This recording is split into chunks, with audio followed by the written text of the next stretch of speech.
First concern ఏదైతే అక్కడ జరిగిందో మాచర్ల డీజీపీ ఏం చేస్తున్నారు?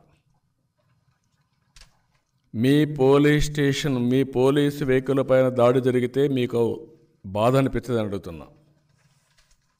మీరు ఏమి సమాధానం చెప్తారని అడుగుతున్నా. మీరు మీ పోలీసులకు మాకు రక్షణ ఇవ్వలేకపోయారు, వైఎస్ఆర్ గుండాస్తో మీకు కూడా రక్షణ లేదు. దీనికి సమాధానం చెప్పండి. DG has to respond. I'm demanding DGP. ఈ రాష్ట్రం లా అండ్ ఆర్డర్ ఉందా? అసలు పోలీసులు ఉన్నారా? పోలీసు వ్యవస్థ ఉందా? ఉంటే ఏం చేస్తున్నారు మీరు? ఒక ఎమ్మెల్సీ, ఒక మాజీ ఎమ్మెల్యే ఇద్దరు అక్కడికి వెళ్ళారు. ఒక అడ్వకేట్ వెళ్ళి ఏమడిగారు? ఈ ఊర్లో నామినేషన్ ఫామ్స్ ఇచ్చేసారని పోలీస్ కంప్లైంట్ ఇవ్వడానికి పోతే ఇంత దుర్మార్గం చేసి చేస్తారా మీరు? ఆ కర్రలు చూశారు, ఎంత కర్రలు పెట్టుకున్నారు. మోటార్ బైకులు చూశారు. మోటార్ బైకులు వేసుకొని ఎన్ని కిలోమీటర్లు వస్తే మాచర్ల నుంచి వెల్దుర్తి, దుర్గి వెనకానబడి ఇష్టానుసారంగా మనుషులు చంపేస్తే ఇంకో అది వాళ్ళ అదృష్టం. బయట ఉండి వచ్చారు కానీ లేకుంటే వచ్చే పరిస్థితి లేదు. ఇంకా రాలా. ఇంకొక పక్కన ఒక అడ్వకేట్, ఆయన చూసారు తలపైన గారాలి. ఆయన తెలంగాణకు పారిపోయే పరిస్థితి వచ్చాడు. నియరెస్ట్ పాయింట్ నాగార్జునసాగర్ కాబట్టి అక్కడ పోయేసి పక్క తెలంగాణ స్టేట్లో ఎంటర్ అయ్యే పరిస్థితికి వచ్చాడు. దీనికి సమాధానం చెప్పమంటున్నాడు డీజీపీని. గవర్నర్ కూడా ఆలోచించాలి. గవర్నర్ కూడా రిప్రజెంటేషన్ ఇస్తాం, కోర్టుకు కూడా ఇస్తాం. ఎన్నికల కమిషన్ ఏం చేస్తున్నారు అడుగుతున్నాను నేను. ఎన్నికల మార్నింగ్ కూడా పోయి వచ్చారు మా వాళ్ళు. డీజీపీ ఆఫీసుకు పోయి వచ్చారు. మీకు కనపడడం లేదు ఇవి? అంటే మొత్తం అపోజిషన్ని, ప్రజల్ని చంపేసి రాజకీయాలు చేస్తారు అక్కడ ఈ రాష్ట్రంలో. What are you thinking? ఏంటి రాజకీయాలు? 40 ఏళ్ళు ఎప్పుడో జరిగాయి రాజకీయాలు. వాళ్ళకి జరిగితే ఇంతవరకు డీజీపీ నుంచి రెస్పాన్స్ లేదు. ఇదేనా మీరు దుండగల్ని శిక్షించేది కానీ మనుషులు కాపాడేదని అడుగుతున్న డీజీపీని. He has to answer. దుర్మార్గం, నీచాతి నీచంగా చేసే పరిస్థితికి వస్తున్నారు. కనీసం ఒక్కరికి కూడా బాధ్యత గుర్తుపెట్టుకోకుండా చేస్తున్నారు పోలీసులే. మరి నేను ఎస్పీతో మాట్లాడా మార్నింగ్, ఈ విషయం చెప్పాను ఆయనకి. నేను ఎస్పీకి చెప్పిన తర్వాత కూడా జరిగిందంటే వాట్ ఫార్ పోలీస్ అని అడుగుతున్నా. నేనే ఫోన్ చేసి రిక్వెస్ట్ చేసి మా వాళ్ళు వచ్చారండి, ఈ మరి జరుగుతున్నాయి అని నామినేషన్ వేయడం లేదు. నేను అడుగుతున్నా, ఈ ప్రజాస్వామ్యంలో ఏ పరిస్థితికి వెళ్ళామంటే క్యాస్ట్ సర్టిఫికేట్ ఇవ్వకపోతే హైకోర్టులో వేసి అది డైరెక్షన్ ఇవ్వడానికి పోతే అది కూడా మాకు రిలీఫ్ రాకపోతే సెల్ఫ్ సర్టిఫికేషను క్యాస్ట్కి ఇచ్చి అవసరమైతే అవన్నీ డాక్యుమెంట్స్ తయారు చేసి ఎలక్షన్ కమిషన్ పంపించమన్నాం. మామూలుగా nomination form, caste certificate, no due certificates అన్నీ పంపిస్తే కనీసం ఒక డాక్యుమెంట్ దొరుకుతుందని. అదే సమయంలో ప్రతి ఒక్కరు నామినేషన్ వేయకుండా ఎన్ని చేస్తే ఈ వీడియోస్ తీసి 4 రోజుల నుంచి ఇస్తున్నా. ఏం చేస్తున్నారు వీళ్ళందరూ? ఇది ఉన్మాదం కాకపోతే ఏంటి ఈ రాష్ట్రంలో? మీ ఇష్ట ప్రకారం చేస్తారా మీరు? కనీసం చీమ కొట్టినట్లేదు మీకు. నిన్న కూడా చూపించాను, మొన్న చూపించాను, ఈరోజు చూపించా. ఈరోజు హత్యా ప్రయత్నం చేస్తే ఏం చేశారు మీరు? చంపేస్తారా మీరు? చంపండి. తమాషాట్లాడుతున్నారు. He has to answer. CM has to answer. తమాషా అయిపోయింది.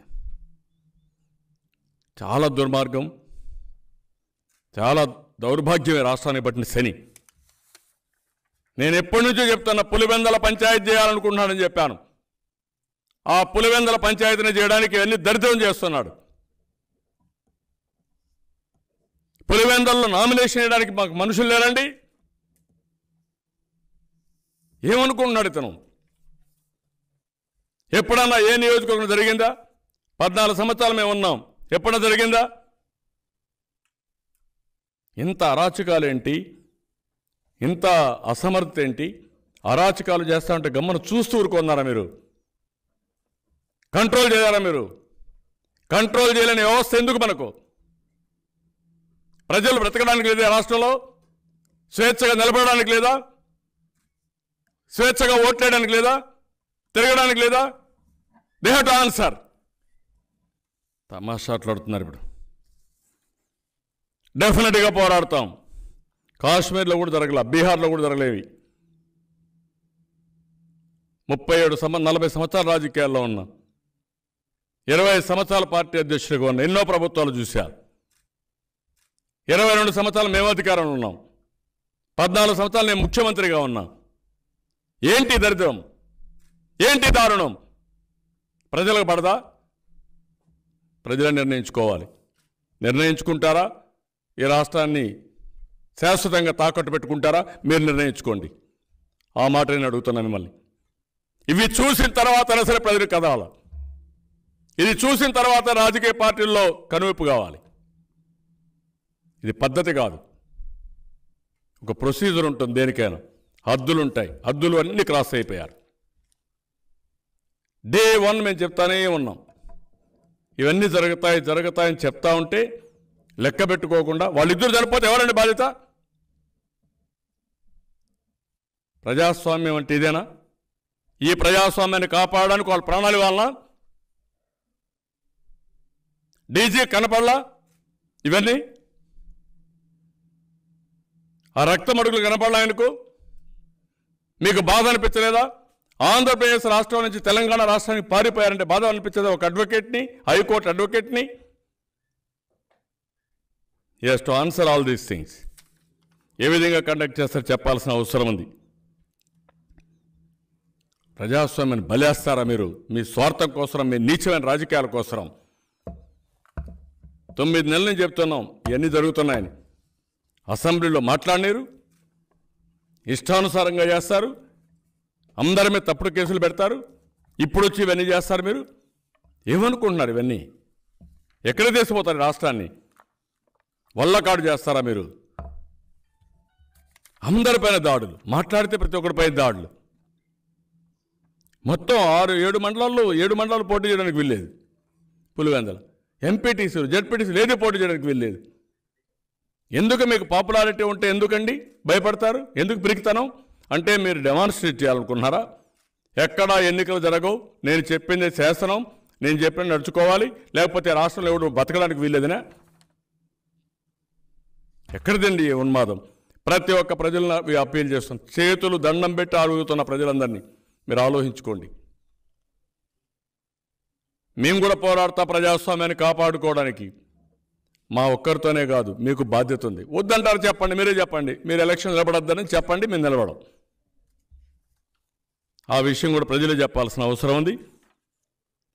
ఒక నియంత పాలన అడ్డుకోలేం మనం. ఇంత దీనికంటే ఏం కావాలండి? కనపడిని చంపేస్తారా మీరు? దాడులు చేస్తారా మీరు? నిన్నటి నుంచి మీరు చూస్తున్నారు మీడియా మిమ్మల్ని పెట్టుకొని, సోషల్ మీడియాని పెట్టుకొని అడుగడుగున ప్రతి ఒక్కటి.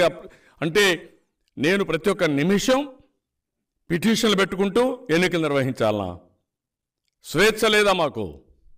ఎన్నికలు నిలబడడానికి, నామినేషన్లు వేయడానికి? చాలా దుర్మార్గం. తీవ్రంగా ఖండిస్తున్న, బాధ, ఆవేశం, కోపం, తపన. కానీ ఇది నా జీవితంలో ఎప్పుడు నేను చూద్దాం. పిరికితనంతో నేను ఉండడం లేదు, ప్రజలే నిర్ణయించాలి. మీకు వద్దనుకుంటే మేము కూడా ఈ నియంత్రణ ఉండిపోతాం శాశ్వతంగా. మీరేం అవసరం లేదనుకుంటే మీరు నిర్ణయించుకోండి. అంతేగాని ఇది పద్ధతి కాదు. కనీసం ప్రజాస్వామ్యాన్ని కాపాడడానికి నేను అక్కడికి పంపిస్తే వాళ్ళపైన దాడులు చేస్తారండి మీరు? ఇంత దారుణంగా పోలీసులు వాహనాలపైన దాడి చేసి ధైర్యం వచ్చిందంటే ఎక్కడ జరగవి. కాబట్టి ఇమీడియట్గా దీన్ని చాలా తీవ్రంగా ఖండిస్తున్నాం. నెక్స్ట్ మా వాళ్ళని కాపాడడం కోసం ఏం చేయాలని ఆలోచిస్తున్నాం. భగవంతునే కాపాడాలి. ఆ భగవంతుని ప్రార్థిస్తున్నాం. వీళ్ళు ప్రార్థించడం కంటే ఆ పరిస్థితిలో ఉన్నాం ఇప్పుడు. డెస్టినీ భగవంతునే కాపాడాలి.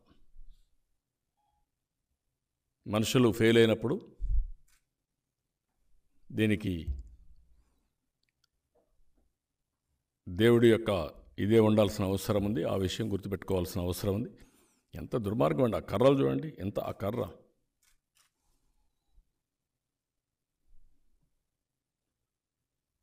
అంత ఉన్మాదులు అయిపోతారండి వీళ్ళు. చెప్పను కూడా చెప్పాను ఎస్పీకి. ఎస్పీ గారు, మీకు ఆ నియోజకవర్గ చరిత్ర తెలియకపోవచ్చు, మాకు తెలుసు. అది చాలా దుర్మార్గాలు జరిగాయి ఇక్కడ.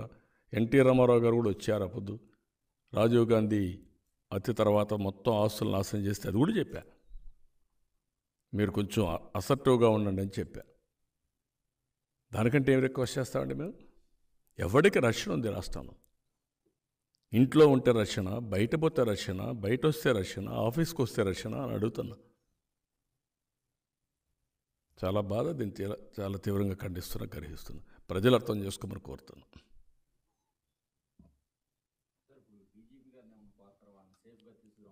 ఎందుకు కోరడో తెలియదు ఆయనకు. ఇంకా చేస్తూనే ఉన్నారు. ఆయనకు తెలియదా? ఈయనకు వైర్లెస్ లేవా? మేము పోతే, నిన్న పోతే మా రామయ్య గారు పోతే ఇంటర్వ్యూ కూడా ఇవ్వాల.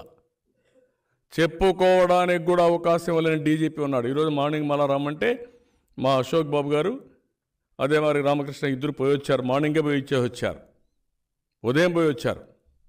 ఏం చేయాలి?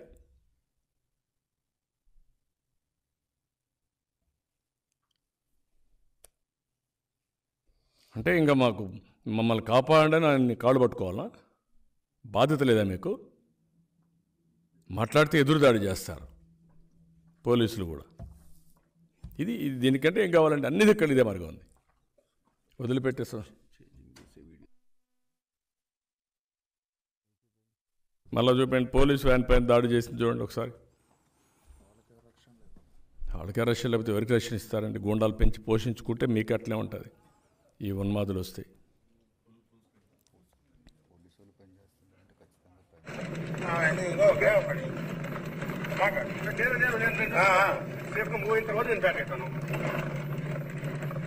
హలో, ఓకే హలో అమ్మా, ఓకే ఓకే.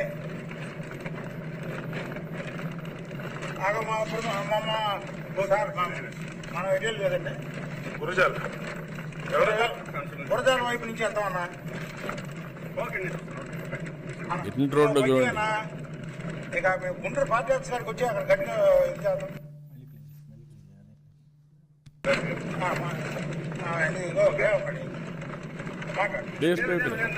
డిఎస్పీనే ఉన్నాడు. అంటే డిఎస్పీనే. హలో, హలో కనపడకుండా. Okay okay.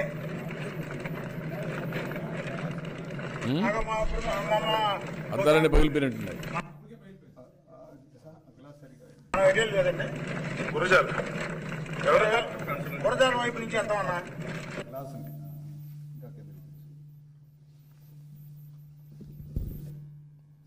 అదేనా ఇంకేమైనా ఉన్నాయా?